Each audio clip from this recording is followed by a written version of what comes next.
Hey guys, it's Rob Warner and we're back. I'm with Patrick Price from Daymaker Charters.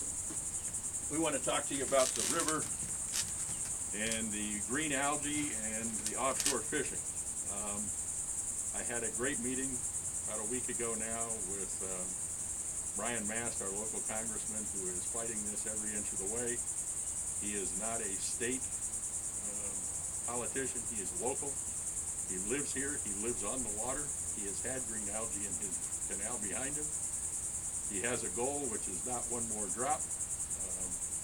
He seemed very responsive, very genuine, and truly concerned about the situation for local businesses. Speaking of local businesses, we are here with Patrick Price from Daymaker Charters. I want you folks to know this has not affected offshore fishing whatsoever, and Patrick can tell you more about that, but there's been zero effect on offshore fishing. So if you've got a fishing trip booked in the area, don't worry about it. Nothing's going to happen. There is no green algae out in the ocean. And Patrick can tell you even where it is inshore. It's not what they've made it to be, although it is bad for businesses. If you've got a restaurant on the water or if you've got a business on the water, I do understand your dilemma.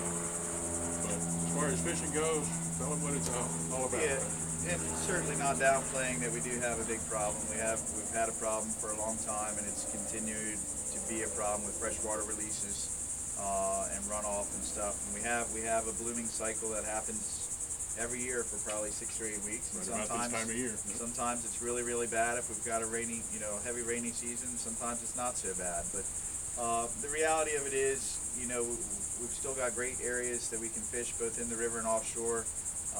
We went through lobster mini season. There was people diving everywhere, all along the beaches. And the water's been clean along the beaches the last 2 weeks that we've been coming in the inlet. The tarpon fishing's been excellent on the beach. The river guides are out there every day in the inlet and Seen at the some beach. big snook coming in too. Lots of big snook being caught. This is the time of year. Stewart's world famous for its 40-inch snook, and there's a lot of them around here, and a lot of them are being caught. There's areas that we're not going to go way back up in the river.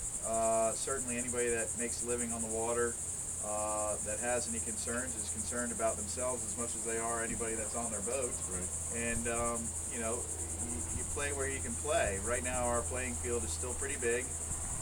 Offshore is completely open to excellent fishing. The beaches, the inlet, even a common area called the Crossroads, and then up the Indian River itself, all the way to Four Piers. Guys, had some nice 10, 12-pound trout caught here the last few days. Permit, snook, tarpon, plenty of jacks. So there's a lot of good fishing to be had. If you're concerned about it, my recommendation would be to speak to any of the local fishing guides that you're potentially thinking about fishing with. Speak to 2 or 3 guys. If you don't want to trust one person or you don't know them, speak to multiple guides and get a feel for what's going on. There are still plenty of places to go. The beaches are open. And the fishing's been good. So give us a call, and we'll hope Brian keeps pushing forward. He's doing a great job, and like you said, he's local. He brings a flair that nobody else has ever brought Right. to the issues, And he's the right guy for the job. Again, not to downplay this, it is a problem. So we're getting ready to vote.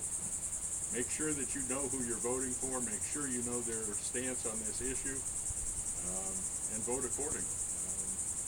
This has been going on a long time, and it needs to stop. And Brian Mast came up with a suggestion that he suggested with the Army Corps of Engineers. He said, why do you keep the water levels so high when you know rainy season's coming?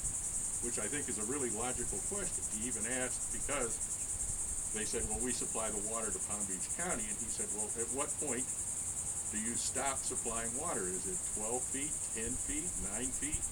He walked them all the way down to 5 feet, and they were still saying, no, we would still supply the water. If that's the case, why do we keep this thing at 12 feet when we know there's a bunch of rain coming and we're going to have to let it off?